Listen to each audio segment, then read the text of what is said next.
Entonces vamos allá a arrancar, ¿verdad? Vamos a empezar con la participación de las personas menores de edad dentro de los procesos. A mí, cuando yo hablo de los procesos y las personas menores de edad, siempre me gusta partir de esto, ¿verdad?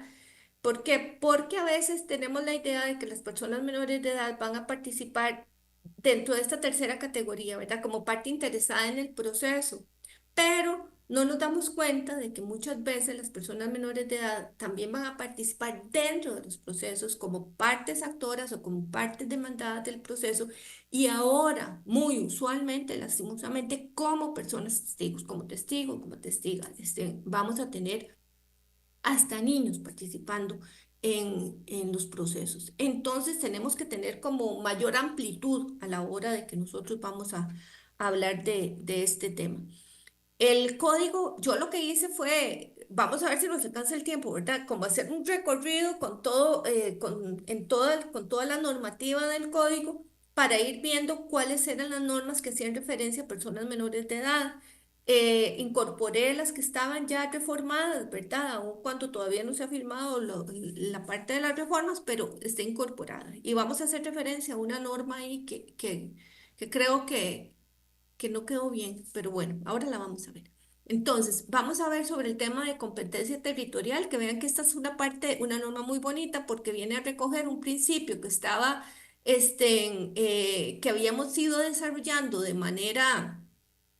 manera jurisprudencial, por así decirlo, con base en la Convención sobre Restitución de Personas Menores de Edad, que es el tema de residencia habitual, y se generaliza para todos los procesos, ¿verdad? Entonces, y se amplía porque no solamente la residencia habitual, sino el domicilio de la persona menor de edad. Entonces, queda muy amplio, ¿verdad?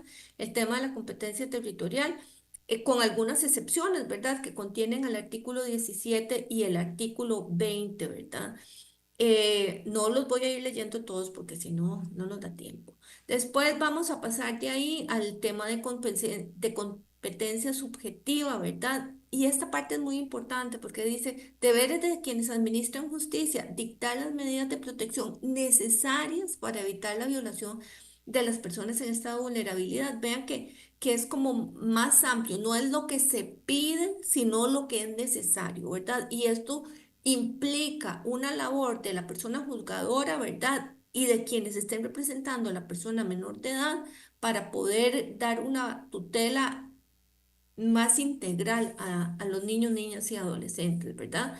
En el artículo 32 vienen los poderes de la persona juzgadora y en el cuarto y en el quinto vean que es interesante porque dicen abstenerse de ejecutar las resoluciones en procesos que involucran protección de derechas personas en estado de vulnerabilidad, tales como cuidado personal, interrelación y otros cuando hayan transcurrido un tiempo prolongado desde su dictado, en los casos en los cuales la situación fáctica posterior no se acorde con la del momento de la resolución.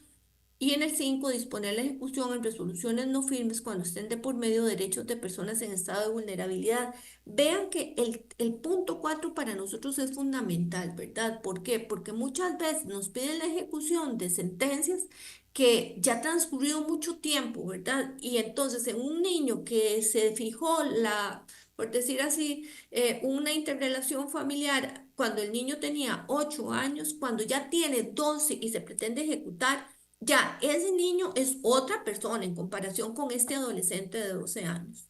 Entonces, esto hace que sea muy difícil poder ejecutar sin tomar en cuenta ese cambio que se dio en la persona menor de edad. Entonces, vean que la norma viene a recoger que es, esto que era algo real, que nosotros lo veíamos todos los días, quienes son litigantes también lo ven todo el tiempo, ¿verdad? Y lo alegan en los procesos, y entonces esto viene recogido en esta norma.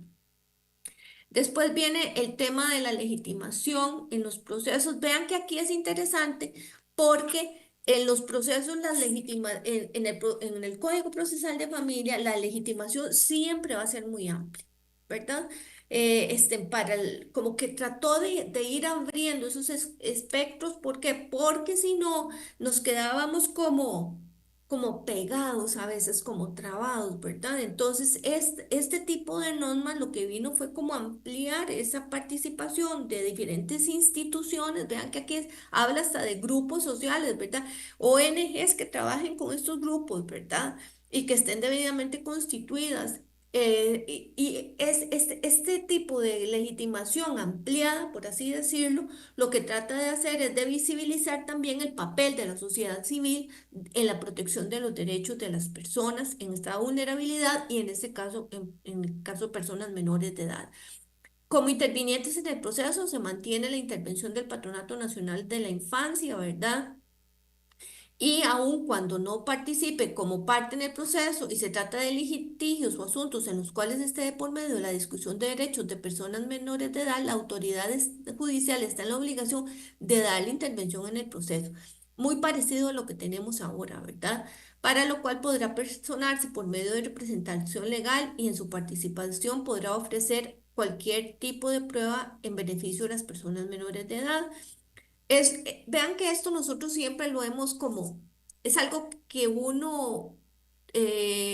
que a uno le hace falta, ¿verdad? Cuando no es el patronato el que interviene como parte y se le pone en conocimiento de un proceso, el patronato no se apersona al proceso, no muestra interés y es muy importante. Uno entiende la falta de recursos, la cantidad de trabajo que tienen los compañeros del PANI, pero sí hay casos en los que es necesario que aun cuando ellos no iniciaron el proceso, sí participen del proceso, ¿verdad? Y sí intervengan en el proceso. Entonces, eh, después tenemos la representación procesal de las personas menores de edad. Esta fue toda una innovación, ¿verdad? Este artículo que ha sido, que yo creo que ha sido uno de los más discutidos, ¿verdad? Donde dice que se reconoce a todas las personas mayores de 12 años el ejercicio personal y pleno de la capacidad procesal para el trámite de los procesos establecidos en este código sin perjuicio que prefieran a que sus padres u otras personas representantes actúen en su nombre. Vean que esto es como llevar a la práctica el principio, el famoso principio, ¿se acuerdan? De evolución de las capacidades de la persona menor de edad, el famoso principio de capacidad progresiva, ¿verdad? Donde la persona va evolucionando de acuerdo con su edad. Y es reconocer que los muchachos de ahora, un muchacho de 12 años, tiene los elementos suficientes para poder decidir si puede intervenir o no puede intervenir. No se le está obligando, pero habrá muchachos que digan, no, es que yo sí quiero, o sea, yo quiero participar en este proceso, no que lo haga mi papá o mi mamá, sino hacerlo yo, ¿no? Y entonces se le brinda esta capacidad. Y se abre la posibilidad para los menores de 12 años, ¿verdad? Dependiendo también si la persona presenta condiciones, ¿verdad? Dice el segundo párrafo, tratándose de personas menores de 12 años, la autoridad judicial llamará a quien ejerza la responsabilidad parental o bien en su caso a quien asigne el Patronato Nacional de la Infancia, evidentemente cuando haya intereses contrapuestos, ¿verdad? Y si esta persona no se encontrara disponible en ese momento, podrá nombrársele representación provisional hasta tanto el ente se apersone, ¿verdad? No obstante, esas personas podrán ejercer el derecho a ser oídas y participar activamente de manera progresiva y conforme a a su capacidad volitiva según la ley y bajo la apreciación del tribunal, teniendo derecho de acudir personalmente a este y a que se le atienda de forma personalizada conforme a sus características etarias debiendo velar las personas funcionarias judiciales por la efectivización de los derechos de las personas menores de edad. Excepcionalmente, las personas menores de 12 años podrán accionar de forma personal, como lo hacen los mayores de 12. En este caso, para el inicio del proceso hay que tener un informe psicológico, ¿verdad?, que acredite que la persona menor de edad tiene capacidad para ejercer dicha acción. Entonces, vea cómo se abre, ¿verdad? O sea, en forma general para los mayores de 12 años y para los menores dependiendo de lo que diga este informe. Entonces vean que este es un paso, es algo innovador en nuestro medio, pero es algo que creo que era necesario en reconocimiento a la evolución que han tenido las personas menores de edad en nuestro país, ¿verdad? Los muchachos tienen cada vez mayor información, tienen cada vez, maduran, en algunos aspectos de su vida maduran de manera más rápida, ¿verdad? Y a veces atendiendo también a su propia historia de vida, ¿verdad? A algunos les ha tocado muy difícil en un contexto familiar bastante duro y eso hace que también puedan ejercer algunas acciones que otros muchachos u otros niños ni siquiera piensan, ¿verdad? Pero las características de cada familia van haciendo que los muchachos maduren en algunos aspectos de manera más rápida. Después, este tema, ¿verdad? Que también ha surgido como mucha controversia, el tema del patrocinio letrado gratuito, porque dice el Estado garantizará la asistencia, ¿verdad? Entonces la discusión, ¿quién la va a brindar, ¿verdad? Vean, este tema, para quienes trabajamos en el Poder Judicial, no es novedoso. ¿Por qué? Porque cuando tuvimos los primeros casos de restitución de personas menores de edad, la convención tiene una norma muy similar a esta. Y en ese momento me acuerdo que había que definir y quién lo va a hacer, ¿verdad? Entonces recuerdo que se había acudido al Ministerio de Justicia y ellos dijeron que no, se acudió a la Procuraduría, ellos dijeron que no, el patronato había dicho que ellos no podían porque ellos tenían, ya tenían el doble sombrero, ¿verdad? Como persona como autoridad central y como representante de la persona menor de edad, y entonces que bueno, que ya no podían como otra representación, entonces que era el patrocinio letrado a los progenitores que estaban fuera del país. Entonces, yo recuerdo que hubo toda una discusión y fue cuando ya apareció la posibilidad de que el Poder Judicial brindara ese patrocinio letrado por medio de los curadores procesales. Y esa es la forma que lo hemos hecho hasta el día de hoy, ¿verdad? Desde ese momento que se le planteó a doña Julia Varela que nos ayudara en eso, y de ahí hasta el día de hoy esa ha sido la forma. Ahora habrá que definir, ¿verdad?, cuál entidad del Estado va a hacerse cargo de esta asistencia y patrocinio, ¿verdad? Pero es una garantía muy importante, porque esto es lo que le da cuerpo, si no la norma queda ahí, ¿verdad? Sí, es muy bonito, ¿verdad? Pero quedó ahí. Entonces, si ya se define esto, esto vendría a fortalecer y a darle cuerpo ya a una norma que tiene un buen propósito, ¿verdad? Viene el tema de garantías mínimas en el procedimiento para personas menores de edad. Se debe garantizar todos los derechos, evidentemente, de la Constitución y los tratados internacionales y todo lo demás, ¿verdad? Eh, Vean que aquí es interesante porque ya aquí vamos a ir viendo el tema, lo que habíamos hablado antes, que es necesario nombrar un representante cuando haya incompatibilidad, ¿verdad? Entonces dice que en los procesos que así lo requieran, cuando la parte demandada, ¿verdad?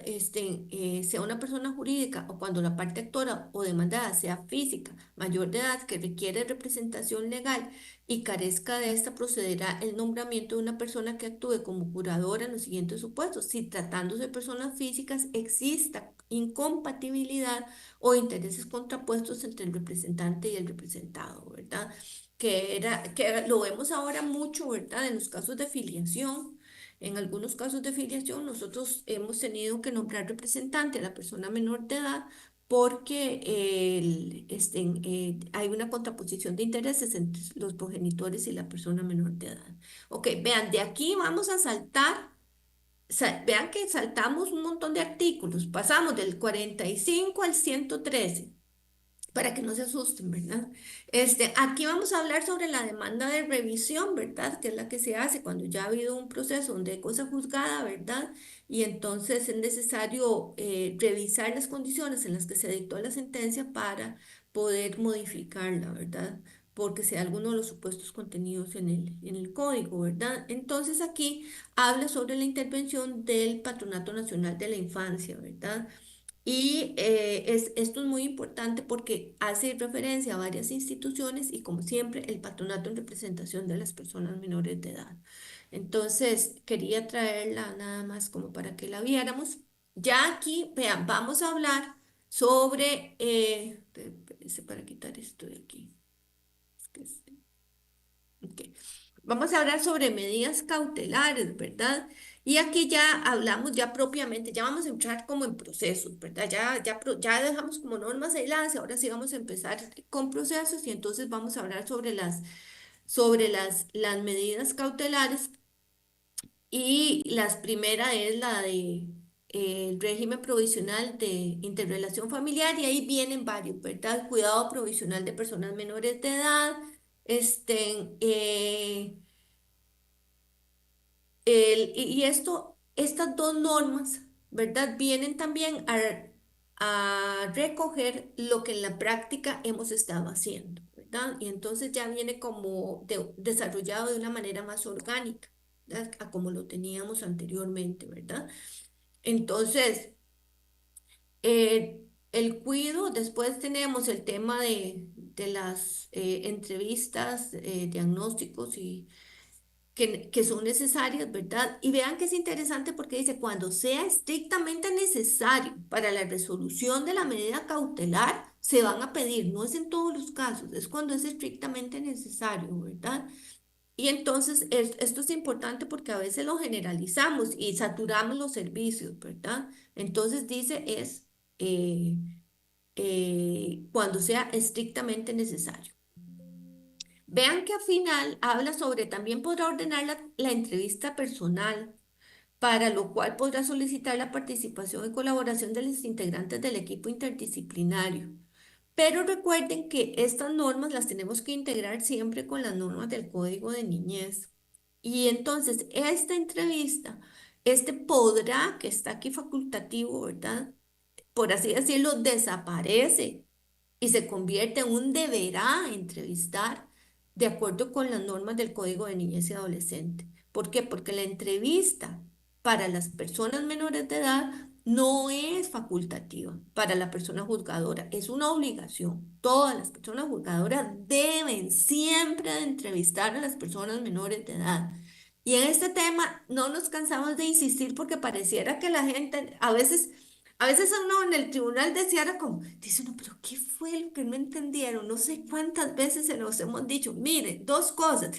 La entrevista no es facultativa, es una obligación. Y lo otro es, la entrevista no es prueba. Es el ejercicio del derecho de la persona menor de edad de expresar su opinión en el proceso.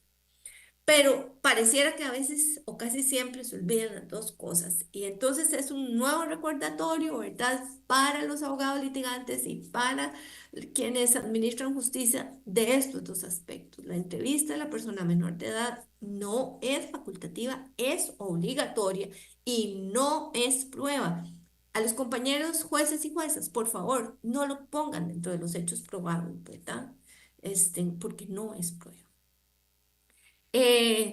Las medidas autosatisfactivas ya vienen reguladas de manera expresa. Esta es otra novedad que no la teníamos, ¿verdad? Y esto viene ya en concordancia con las nuevas corrientes procesales, ¿verdad?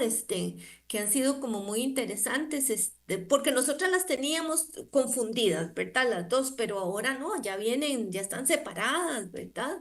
Las medidas cautelares y las medidas autosatisfactivas. Y yo creo que esto también le da como más, hace más robusto el código en esa medida en que es más técnico, ¿verdad?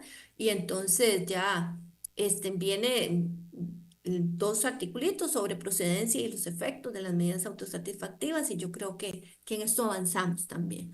Vean que aquí es esta parte sobre declaración para terceros, vean que es interesante porque aquí viene este tema, ¿verdad? Vamos a hablar, ya estamos en la parte probatoria, ¿verdad? Sobre los elementos de la prueba. Y vean que aquí cuando hablamos de los elementos de la prueba viene la declaración de terceros. Y aquí vienen los testigos, hijas o hijos de las partes. Dice, cuando se trata de testigos, hijos o hijas de las partes o alguna de ellas y que sean menores de 15 años de edad, se recibirá su testimonio sin la presencia de las partes, quienes deberán hacerse representar por sus representantes legales. Vean qué importante. ¿Por qué? Porque quienes estamos en la administración de justicia y quienes litigan y quienes trabajan en el patronato o en otras instituciones se han dado cuenta. No hay nada más terrible que llevar a un hijo menor de edad a declarar en un proceso donde sus papás y su mamá están involucrados. Esto es es ponerlos contra la pared. Hay un tema de lealtad hacia el papá y la mamá, ¿verdad? Todo un cuestionamiento. Es como partirse en dos para esa persona menor de edad. Entonces, vean qué interesante, porque el código lo que viene es a proteger a la persona menor de edad. Porque vea que ahora depende del juez o la jueza, ¿verdad? Depende del juez o la jueza, puede decir, no, mire, vamos a utilizar la cámara de GESEL, si la tiene a disposición. Si no la tiene a disposición, puede decirle al papá y a la mamá, mire, vamos a hacerle las preguntas y si hay poder, lo hace el apoderado. O si el papá y la mamá están, ¿verdad? Y no quieren salir, ¿verdad? Entonces, bueno, ya el pobre niño, niña o el muchacho se quedará ahí, ¿no? Y entonces, pero ahora ya no. Ahora ya existe esta posibilidad, ¿verdad? De que sea por medio de los representantes legales para evitar y cortar, eso sí, cualquier revictimización de la persona menor de edad. Y vean que es interesante porque esta norma es novedosa y es interesante. Nuevamente, lo que viene a recoger es una práctica, ¿verdad? Este, que habíamos hecho, ¿verdad? Yo siempre les cuento que yo tuve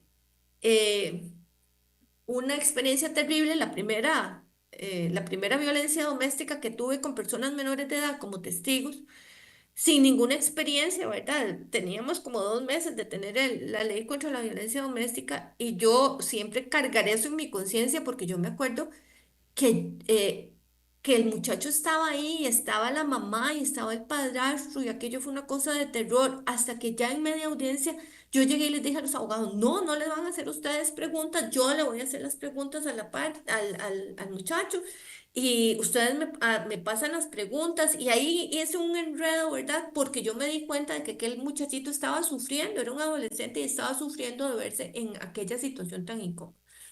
A partir de ahí ya uno va con la práctica tomando como algunas medidas para evitar este tipo de revictimización, pero es algo que queda a criterio de la persona juzgadora, ¿verdad? Entonces, la norma viene a evitar esto, ¿verdad?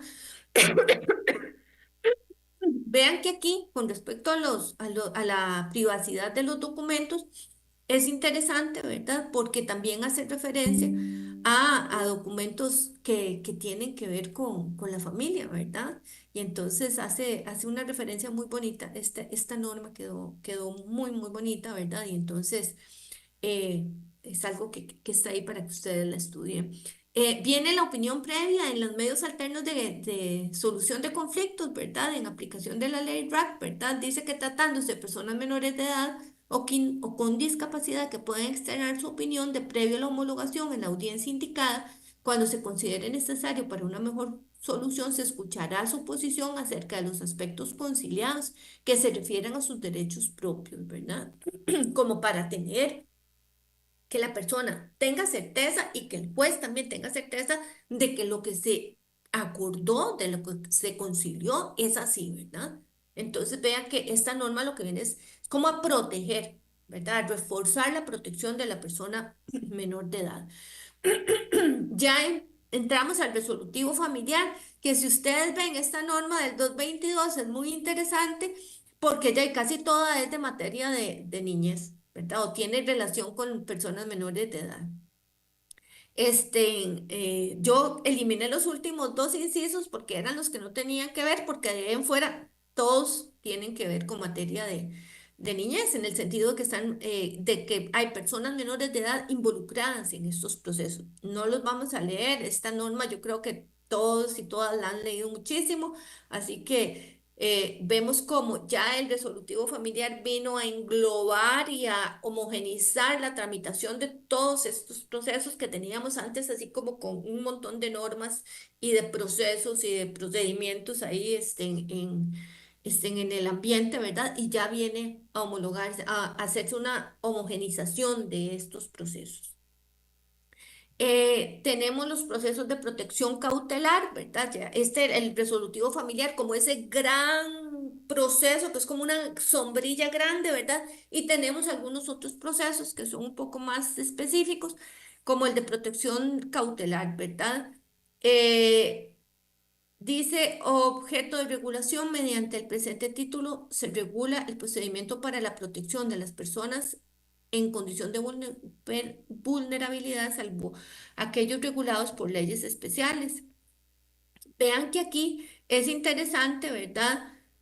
Eh, Porque esta norma habría que verla junto con el Código de Niñez y Adolescencia, ¿verdad? Y entonces el mismo artículo 236 así lo dice. Dice, situaciones del proceso especial de protección para menores de edad. Los procesos de protección para personas menores de edad en sede administrativa se regirán por el Código de Niñez. Y en la sede jurisdiccional se conocerán las situaciones suscitadas a partir del dictado de las medidas de protección administrativas, además de las intervenciones de protección directas que se soliciten, todo mediante el procedimiento establecido en este título, ¿verdad? En esto es interesante, ¿por qué? Porque recuerden que en los procesos especiales de protección, si bien inician en sede administrativa, siempre quedó abierta la posibilidad de acudir directamente a sede judicial en algunos casos, ¿verdad? Lo que pasa es que esta remisión o esta posibilidad de acudir primero a la sede judicial siempre va a presentar sus problemas.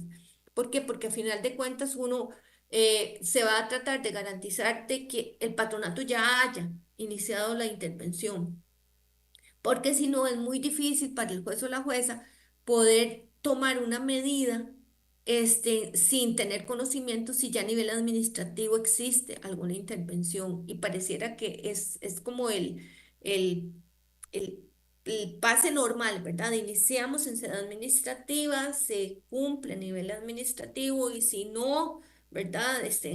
No hubo resultados a nivel administrativo, pasamos a lo judicial. O si hay oposición con respecto a lo actuado a nivel administrativo, pasamos a lo judicial, ¿verdad? Entonces, pero hay casos de emergencia que pareciera que sí es necesario acudir al judicial, ¿verdad? Alguna situación grave de emergencia. Entonces, se deja abierta esa posibilidad.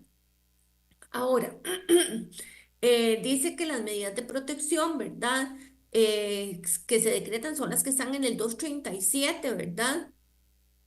Vean que es interesante porque esto viene como eh, viene a complementar, por así decirlo, lo que está establecido como ya medidas de fondo, ¿verdad? O como las medidas administrativas que contiene el Código de Niñez. Entonces, este es como un complemento, ¿verdad? Entonces, tenemos estas medidas que nos habla el 237 y vean que son muchas, ¿verdad? Entonces no las voy a leer, porque ustedes las tienen ahí, además me imagino que es difícil como que las vean. Y luego ya viene esta parte que sí es muy importante, que es el procedimiento, ¿tá? Como, ¿qué va a pasar? ¿Verdad? Entonces viene, bueno, cuál es el contenido de la solicitud, viene el otorgamiento de la medida, ¿verdad? Que se van a otorgar medidas provisionales, que esto es muy importante, ¿verdad? ¿Por qué? Porque teníamos un proceso administrativo, inicia el proceso judicial y en el momento en que inicia el proceso judicial, estas normas, estas medidas que se habían tomado a nivel administrativo van a dejar a quedar sin efecto, ¿verdad? Entonces, es necesario que el juez o la jueza dicte medidas provisionales para poder avanzar con el proceso. Entonces, eso es lo que nos viene contemplado en el artículo 239.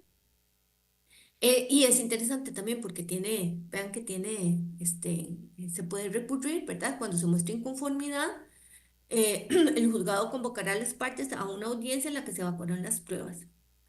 Eh, y la audiencia se realizará dentro de los 15 días siguientes, momento en el cual deberá constar en auto la pericia, en caso de que se requiera, ¿verdad?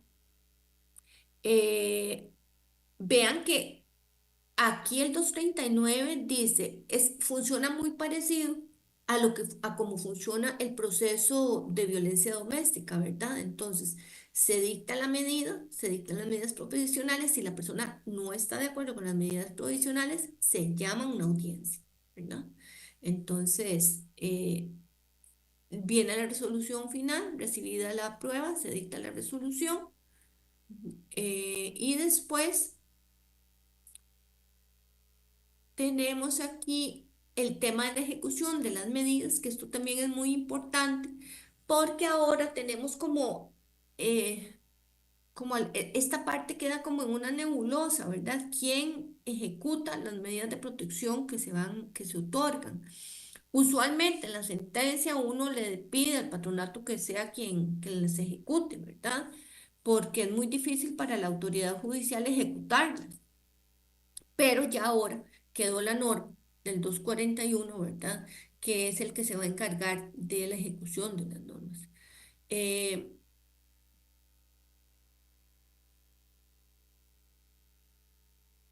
ok, ahora venimos con los procesos de petición unilateral. Eh, Dice que se tramitaron como procesos de petición unilateral el nombramiento de personas tutoras, ¿verdad? El de personas depositarias y las autorizaciones para la disposición de derechos de bienes de personas menores de edad, ¿verdad? Entonces vean que en, en este, en este tipo de procesos, ¿verdad? Vamos a tramitar lo que conocemos actualmente, ¿verdad? Como el depósito, la tutela. Estoy teniendo problemitas aquí con el audio. No, ¿verdad? Alguien que porque oí como un eco. Ok. Entonces, espérense, ¿por qué me perdí? Ok. Entonces, lo que conocemos ahora como la tutela, ¿verdad? Del depósito y lo que son las famosas diligencias de utilidad y necesidad, pero ya vienen reguladas con un lenguaje mucho más actualizado, ¿verdad? Para mayor comprensión de no solamente de los jueces, juezas y los abogados litigantes y quienes están en alguna de las instituciones, sino para el público en general. Viene el 243 con la intervención, ¿verdad?, de instituciones públicas y otras personas. Dice que cuando el segundo párrafo, que cuando se trata de personas menores de edad, la autoridad judicial valorará la posibilidad de darle intervención a la madre o al padre en ejercicio de los atributos de la responsabilidad parental que no ha intervenido en la gestión, porque recuerden que como la persona menor de edad va a tener la posibilidad de accionar siendo mayor de 12 años, si estamos hablando de bienes, pareciera que la intervención de los papás es importante, ¿verdad? Ahora vienen los requisitos de la petición, la audiencia y la sentencia, ¿verdad? En estos procesos de petición unilateral, ¿verdad? Eh,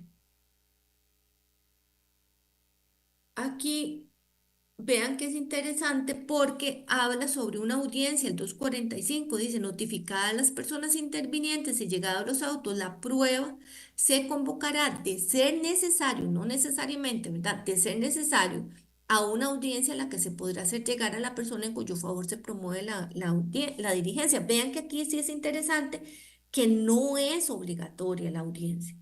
Es solamente si fuera necesario, si el juez o la jueza la considera necesario, ¿verdad?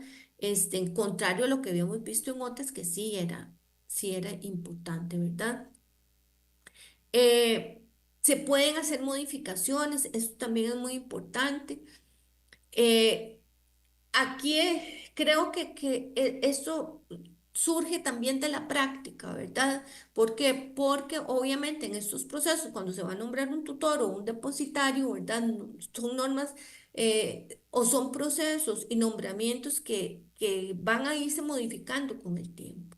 Entonces, ahí estoy viendo gente levantando la mano. Entonces vamos a tomar en cuenta esto, ¿verdad? Que la persona que va a ser posible modificar la resolución. ¿Por qué? Porque la realidad nos impone esto, ¿verdad? Porque efectivamente hay personas que van a ir, que van a ir madurando, que van a ir cambiando las circunstancias, habrán tutores o habrán depositarios que no quieran continuar con el depósito o en el tema de la disposición de bienes que haya alguna situación que se presente que requiera de algún ajuste. Ok, después dice si existiera oposición fundada, vea que esto es muy importante, ¿verdad? Porque estábamos hablando de procesos de petición unilateral, dice, en caso de que de que hubiera, si existiera oposición fundada a las diligencias presentadas, se valorará su procedencia. Vea que no es automático como que se vaya a tramitar la oposición. En caso de que la contención no pudiera resolverse en el mismo proceso, así se razonará y se deberá continuar el trámite mediante las normas del proceso resolutivo familiar, para lo cual la autoridad judicial tomará las medidas pertinentes, obviamente para ir modificando el proceso, ¿verdad? Pero vean que es interesante porque nuevamente entonces existe esta posibilidad de oposición fundada, pero no automáticamente la va a aceptar el juez o la jueza, sino que la va a valorar para determinar si es procedente o no. Ok, ahora, tenemos aquí el proceso de pensión alimentaria. Aquí nada más lo que quise rescatar fue lo que nosotros tenemos en la práctica, ¿verdad? Que es el tema de la legitimación para actuar dentro de los procesos, ¿verdad? Que es el 263, que dice, tendrán personería para demandar alimentos en favor de personas menores de edad, sus representantes legales, cuando tengan a cargo a esas personas, y en su defecto, sus simples guardadores, quienes podrán probar tal circunstancia por los medios a su alcance, muy parecido a la norma que tenemos en la Ley de Pensiones Alimentarias, ¿verdad? Incluyendo quienes actúan como representantes de las instituciones públicas o privadas a cuyo cargo se encuentran estas personas. Esta es la clara más, ¿verdad? Porque esta última parte no la tenemos contemplada, pero sí tenemos una norma en la ley de pensiones que hablaba sobre el simple guardador, ¿verdad? Y esto es una garantía para hacer realidad el derecho alimentario de las personas menores de edad. Ok, ahora, en los procedimientos, este es interesante, ¿verdad? Porque en los procedimientos de divorcio, separación judicial o unión de hecho, ¿verdad? Lo más importante aquí, que es la participación de las personas menores de edad en estos procesos, ¿verdad? Dice que será escuchada, ¿verdad? No es que los papás tomaron la decisión y nada más, no, ok, se toma una decisión y la persona menor de edad es escuchada con respecto a esa decisión que se va a tomar, con respecto a ellos. Obviamente no es con respecto al divorcio, pero sí con respecto a ellos. ¿Con quién va a vivir? ¿Cómo van a hacer las visitas? El tema de los alimentos, ¿verdad? Todo lo que tiene que ver con ellos. Entonces, ¿quién administra mejor la plata en la casa, ¿verdad? Ese tipo de cosas. Todas esas cosas, la persona menor de edad va a ser entrevistada para conocer su opinión y para que la persona también conozca que esto está en discusión y cuál es su opinión con respecto a esto. Vean que, como les digo, como les dije al principio, ¿verdad? Se trató de ir, es como un eje transversal, ¿verdad? La participación de la persona menor de edad en todo el código. Ok. Ahora, aquí viene bien, entramos al tema de adopción, que las normas tienen un problema que creo que es como de corrector, porque dice adaptabilidad y evidentemente es adoptabilidad, ¿verdad? Ok, vean, aquí viene la declaratoria de adoptabilidad por parte del patronato, ¿verdad? Después, con base en esta declaratoria de adoptabilidad, la posibilidad de la ubicación provisional de la persona menor de edad en un hogar preadoptivo, ¿verdad? Y después las otras medidas cautelares que se pueden tomar con relación a al tema de la adopción durante la tramitación de la adopción, ¿verdad? Aquí esta norma era la que quería ver con ustedes. Creo que esta norma se reformó, esta norma no estaba así y la reformaron y qué pena, ¿verdad? Pero creo que fue peor el remedio que que la enfermedad, porque creo que la norma tiene una contradicción. Cuando el Patronato Nacional de la Infancia dicta la adoptabilidad, la puede dictar porque ya garantizó que que hay una adoptabilidad social y una adoptabilidad psicológica. La adoptabilidad social quiere decir que esta persona menor de edad no tiene ningún recurso familiar que se haga cargo respecto de él. no de ella. Y la adoptabilidad psicológica es que ya la persona está en capacidad de poder integrarse a una nueva familia. Pero aquí lo que viene diciendo esta norma es, dice, la resolución administrativa que declare la adoptabilidad, o sea, que ya agotó o sea, que ya comprobó que hay adoptabilidad social y psicológica, dice, de la persona menor de edad expósita o huérfana, se elevará en consulta ante el juzgado. Eso está bien. Que tenga competencia para conocer los asuntos del derecho de la niñez y de la adolescencia, en el cual, en el plazo de 5 días hábiles, procederá a confirmar la decisión, luego de verificar en la sede administrativa que en la sede administrativa se haya agotado la posibilidad de ubicar al niño, la niña, el adolescente en su familia extensa. Eh, si hubiera sido posible ubicar al niño, la niña en la familia extensa, no había adoptabilidad social, porque el niño podía ser ubicado con su familia, entonces no había adoptabilidad social. Entonces, vean que pareciera que hay como una contradicción aquí.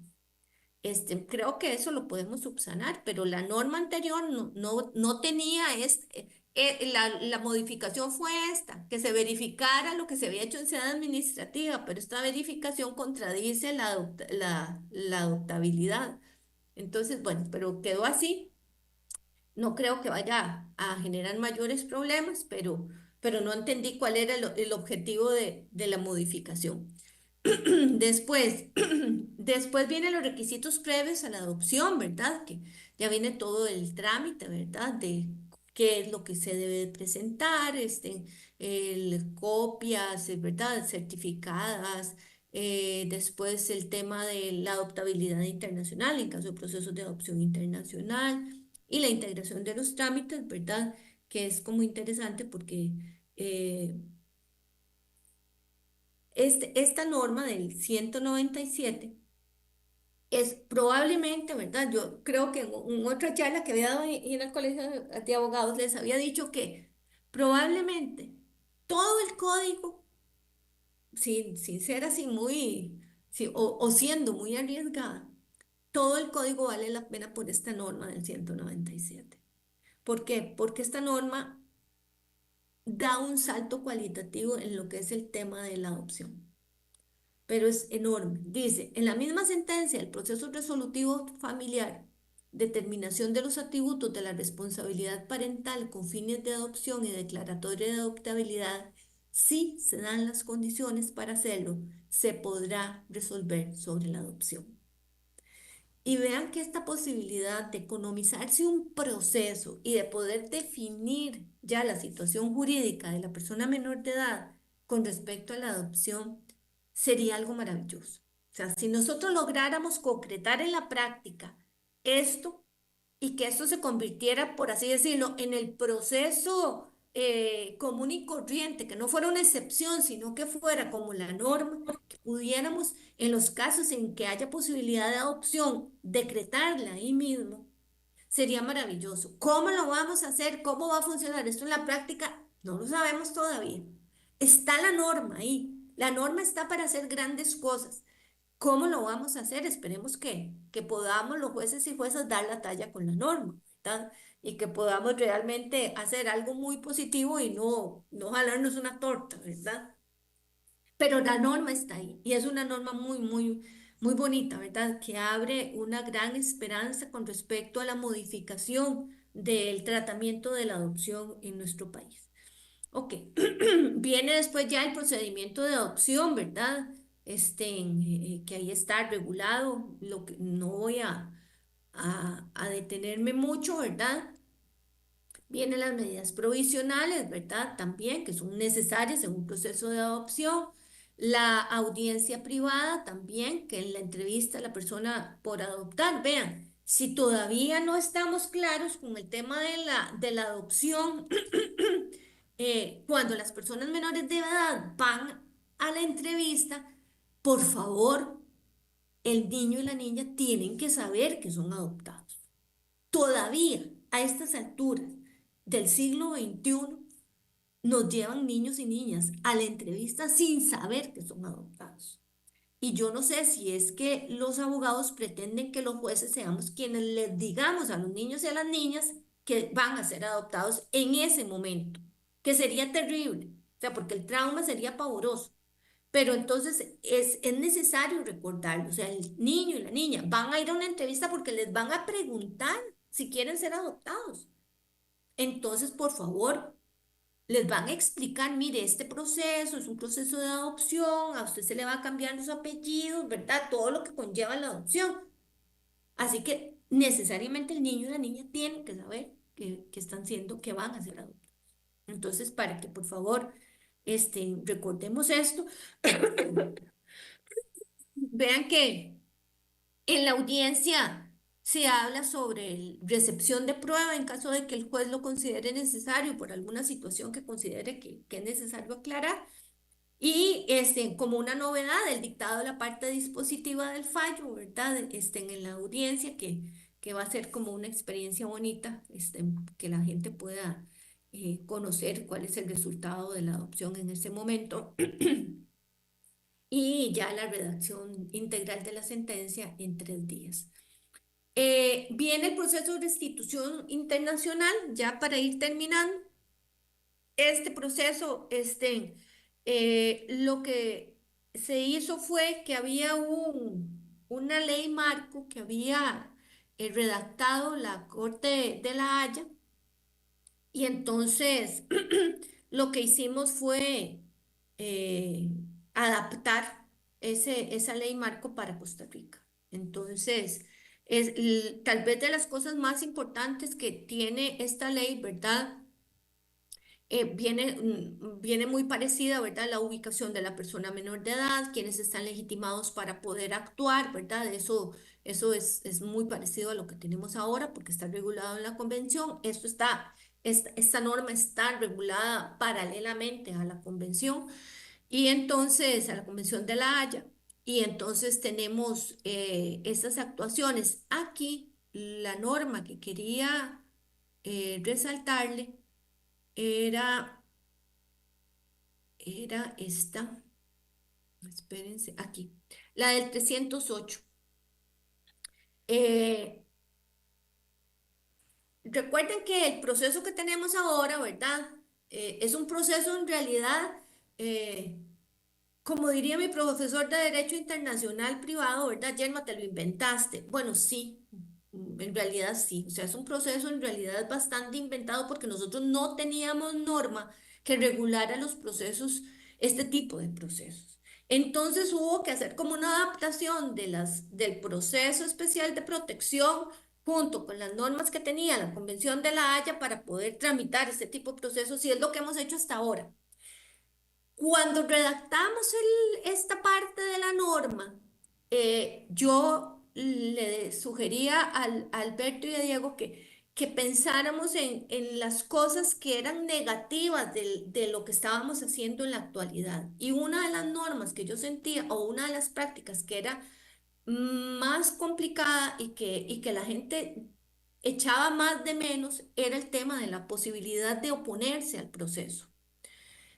¿Por qué? Porque lo habíamos trabajado como un proceso especial de protección donde la gente, si se oponía, iba a una audiencia única, pero no había posibilidad de oposición.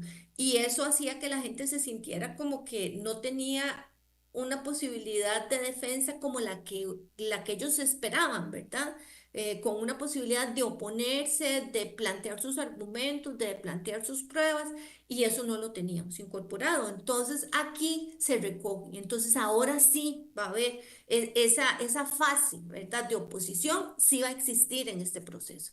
Y creo que esa es una de las cosas más importantes, o tal vez la cosa más importante que tiene esta parte, porque sí recoge mucho de la práctica que tenemos ahora, pero con esta parte de la oposición que era muy, muy necesaria. El tema recoge conceptos de la Convención de la Haya, ¿verdad? El tema de grave riesgo, el tema de madurez, el tema de los principios fundamentales del Estado requerido, ¿verdad? Que obviamente no podemos retornar a una persona a un estado donde sus derechos vayan a ser vulnerados. Pero nosotros sabemos, ¿verdad? Quienes estamos en este medio sabemos que el frío no está en las cobijas ahí, ¿verdad? Sino que nosotros los problemas más severos que tenemos a nivel de la aplicación del convenio de la Haya, ¿verdad? Y de los procesos de restitución en general, vienen por otro lado, ¿verdad? Vienen sobre todo por las disposiciones que ha tomado y por los votos que ha tomado la Sala Constitucional, que nos impiden, por así decirlo, poner en práctica hacer de manera efectiva la normativa que tenemos. Ya vienen ahí el resto de normas con respecto a la, a la restitución. Y ahora vamos a entrar ya en el último punto, que es la ejecución de derechos personalísimos. Y nuevamente aquí, ¿se acuerdan que al puro principio vimos que no se iban a poder ejecutar sentencias que tuvieran mucho tiempo de haber sido tomadas? Bueno, aquí nuevamente se reitera en este 316, el principio de la tutela de realidad. Cuando algunas de las partes pretenden la ejecución de una sentencia o acuerdo de resolución que trate sobre el cuidado personal de una persona en condición de vulnerabilidad de un sistema de interrelación familiar o la administración de bienes y haya transcurrido un tiempo prolongado sin que se hubiera ejecutado, la autoridad judicial se abstendrá de ejecutar en aquellos casos en que la realidad haga evidente que se ha consolidado una situación diferente de la que se pretende ejecutar. Y esta beneficiará a la persona en la referida condición. En este supuesto, la autoridad judicial remitirá a las partes a la vía de modificación de fallo y sin perjuicio del disfrute del monto de la pensión alimentaria vigente, ¿verdad? Vean que después ya viene otra norma sobre ya las ejecuciones provisionales, ¿verdad? También hace referencia al cuidado de las personas menores de edad y a la fijación de relaciones interpersonales.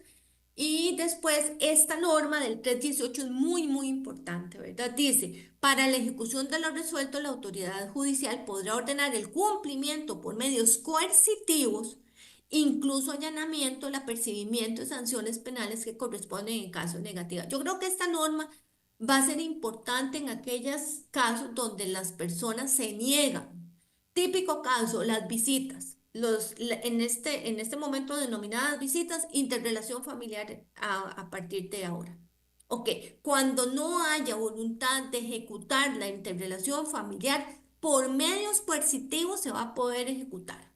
Y esto yo creo que es importante, no solamente para las personas juzgadoras, sino para los abogados litigantes, para que hablen con sus clientes y le digan, mire, esto se modificó. Si usted no lo quiere, esto lo van a hacer a la fuerza, porque ya hay una norma que explícitamente viene a decir eso, porque antes nosotros lo ordenábamos y entonces venía el tema del incumplimiento de la resolución judicial y que se hizo el apercibimiento y que no se hizo y que no se puede ejecutar la resolución porque no llevaba el apercibimiento, todo el tema, ¿verdad?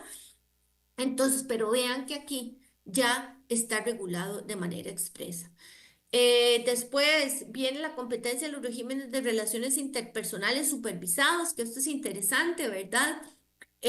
Porque es una nueva tarea para el Patronato Nacional de la Infancia, pero yo creo que ya el patronato había avanzado bastante con esto, porque ya había estado como trabajando en centros de encuentro y en algunas otras alternativas interesantes, y creo que ellos habían ido como previendo la posibilidad de que esta era lo que se venía, ¿verdad? Además de que a nivel internacional es la tónica, ¿verdad? Esto es lo que hay, ¿verdad? Lo que existe, centros de encuentro, puntos de encuentro, ¿verdad? Entonces creo que esto por ahí vamos nosotros también. Y con esto sería todo mi exposición ya. A ver, yo creo que se merece un gran aplauso porque es extraordinaria como siempre. Ah, bueno, vean, muchísimas gracias, vean, gracias por la paciencia. Yo me los imagino a todos ahí en el auditorio, así que disfruten mucho esta mañana de capacitación y las personas que están conectadas también.